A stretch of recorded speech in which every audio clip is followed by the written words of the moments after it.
Hey guys, this is Danny Boy. This is going to be a quick review and a bit of a gameplay demonstration of the latest DLC for Borderlands 2, Sir Hammerlock's Big Game Hunt.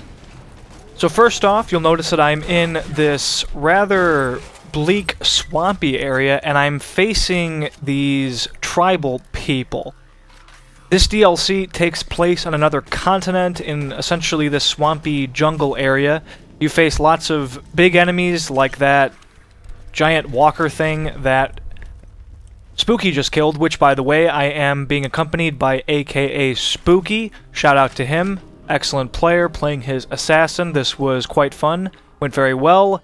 This is a fresh 50 I'm playing on. It is a commando. The plan was to be a shock trooper. That's why I'm using that comm just to experiment with it.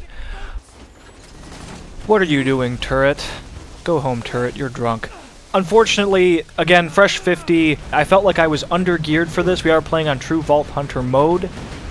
So you're going to want to be, at least if you're playing with more than one player, somewhat geared for this DLC. I came in with just the stuff I got off of the Warrior, so really didn't feel like I was contributing, though things will change a bit later. Also, you'll notice right here, these guys are immune to headshots. They wear little masks. I'm not actually totally sure what their crit location is. I think it's on their back. They do have one, but you can't headshot them, so keep that in mind, these tribal people. This is the fan boat you get in the DLC. Pretty cool vehicle, probably, I'd say, my favorite thus far. I love the flamethrower, even though it didn't seem to be that effective, really. It has corrosive grenades it can shoot, and also shock grenades it can shoot. It has a grenade launcher as the weapon. And I believe it's two-person, though I could be wrong. There's only two of us. Okay, so now on to the actual review. Let's talk about the positives of this DLC. I already talked about it. This swampy area, this new continent, it looks great.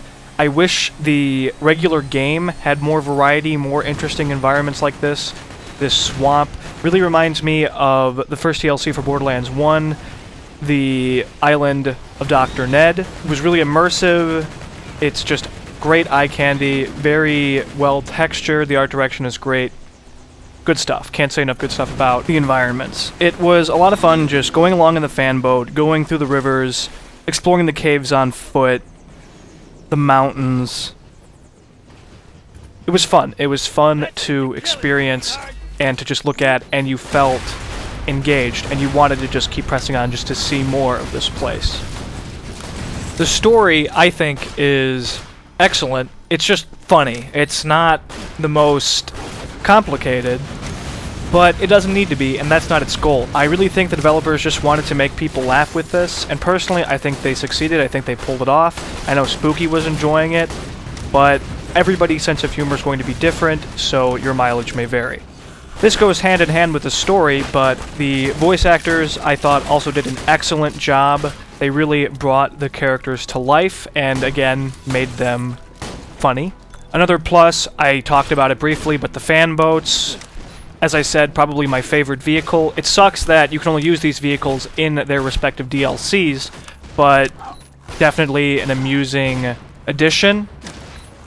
So we're killing Thermitage here, and it's going to cut because I had some recording trouble, which will help me segue to my next point. Thermitage, not a very interesting boss. The first boss, and one of only two bosses of the main story. Sorry if that's a spoiler for you, but I think that that's really worth mentioning as part of the review. Only two bosses, and the first one was easily steamrolled and not really that interesting. I really couldn't see any big difference between Thermitage and the regular weird cave scorpion things. So that's a negative. Overall, though, the new enemy types are excellent. The tribals that throw spears and also, like, net you, they have wooden shields and jump on you. The super badasses with wooden shields are actually really terrifying and hard to deal with, really meaty. They have the masks, which most of them have masks, and it makes them immune to headshots, which is cool. The witch doctors are extremely interesting and have abilities ranging. They have different elemental abilities. They can turn into tornadoes. They can summon clouds of bats to attack you. They can steal health. They can heal others and themselves. Really interesting, like a lieutenant style enemy. And right here, you can just watch me die over and over again. It was at that point that I realized, I think I'm a bit undergeared for this. So they did a great job with new enemy types, and that's not even including all the different monsters that they added, the animals, the big game that you can hunt, the spore flyers, and all kinds of stuff. But right here, we're experiencing a weird bug where this elevator, when you board it, craps you out of the bottom. And whether there was just one of us or both of us, it always crapped us out of the bottom of it, which could have been game-breaking, but Spooky figured out that if you stand directly on top of the switch in the elevator, you will go all the way to the top. So to avoid this bug, stand right where he's standing right there, and you won't get shat out of the bottom of it. So right here, Spooky was incredibly gracious to give me an infinity randomly. He just randomly dropped one and said, take it. And I was really hesitant to do so because if you don't know, the infinity is one of the rarest, if not the rarest weapon in the entire game. And he said, though, he had several, and he had better ones. He had killed Doc Mercy, who has a higher chance to drop it, like 4,000 times, so he had a bunch. I certainly will never do that. I'll never kill him probably 500 times, and I probably would never have found this weapon if not for Spooky. So again, huge thanks to you, Spooky. Really appreciate it. Still feel really bad about taking this. I hate taking stuff, but it made this infinitely more fun. Haha, it's the infinity. Wrong. So thank you. Can't thank you enough. So those are the pluses of this DLC. There are definitely cons. For one thing, this DLC is quite short. To get through the main plot took all of 2 hours, maybe 2 hours and 20 minutes, and I know that just because of I recorded it, and that's the length of my footage. And that includes derping, like just talking or not knowing where to go, stuff like that. So if you knew exactly what you were doing, you were geared well enough and you could steamroll through it, you could easily complete this in under 2 hours, which for $10 isn't a great deal. And you will probably argue, well, what about the side quests? Why didn't you guys do the side quests? Normally we would have, but none of the side quests rewarded blues, at least none that I found, and I found maybe 10 or so, maybe a little more. None of them rewarded blues. In fact, most of them didn't reward any gear, even greens. So for a 50, why bother doing the side quest when they rewarded just a small amount of money, which who cares, that's not worth your time. And then they give experience, but we're level 50, so why would we bother? Obviously, there's, of course, the very good reason of doing them just to see them and to be amused in that respect. But I think it's bad game design to not provide incentives for max level characters to complete quests beyond just doing them for the sake of doing them, for getting an achievement or whatever else. This is the third DLC of this game, and it's been out for months now, and by this point a lot of people are going to have max level characters and are going to be doing this DLC in true Vault Hunter mode with max level characters, and I really think Gearbox should have expected that and designed accordingly. Really should have had blue weapons as rewards from the quests in this DLC, at least some, like the first one, like Scarlet's DLC. There were a lot of interesting weapons in that one, some that you could actually build around, like the Rapier, which was great for melee characters, the highest melee damage you can get on a gun, so great for melee zeros or any other just melee-oriented character. So I think that's a definite con, both of those things. It's short, the main quest is short, though very enjoyable, and the side quests don't really reward any meaningful gear, so there's not a lot of point in doing them, unless you want to do them on a leveling character or just because you find it fun to do side quests, which of course there are people that do. In terms of bosses, as I mentioned, Thermitage was not very interesting. However, the final boss was very interesting and definitely worthwhile beating. He does drop some special stuff, though from what I understand it's rare, and I did find one of these items. There might actually be one, but I found it. If there is, I'll be demonstrating that in a future video very soon. And there was a treasure vault after the final boss, so, and it was not timed, at least the first time that we did it. Assuming you can access the vault multiple times, maybe it's timed on subsequent runs, but the first time it was not.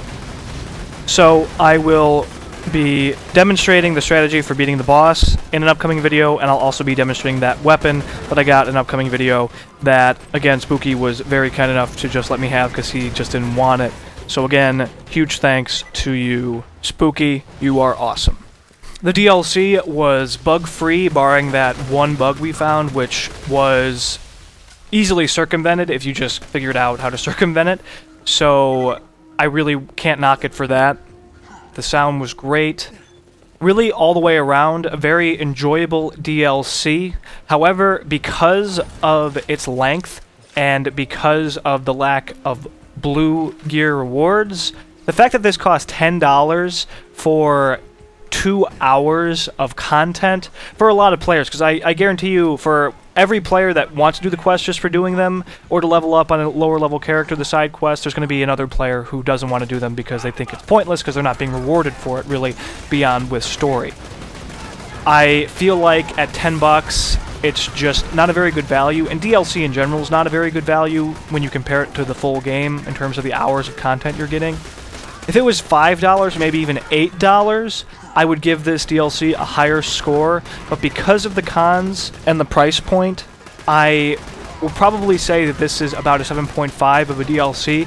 Worth buying, but it definitely has its issues, and if you're not interested in the story or the loot boss at the end, more Seraph gear, more possibilities of Seraph gear, then I think you'd probably be far better off spending your $10 on something else, especially when you can get so many indie games for $10 to $15, which I guarantee you is a far better bang for your buck in terms of hours of content. Alright guys, that's it. So I'll be releasing the boss, not the loot boss, but the regular boss in my next video, so if you want to know how to beat him on True Vault Hunter, you can watch that. A demonstration of the weapon I found also will be released very soon.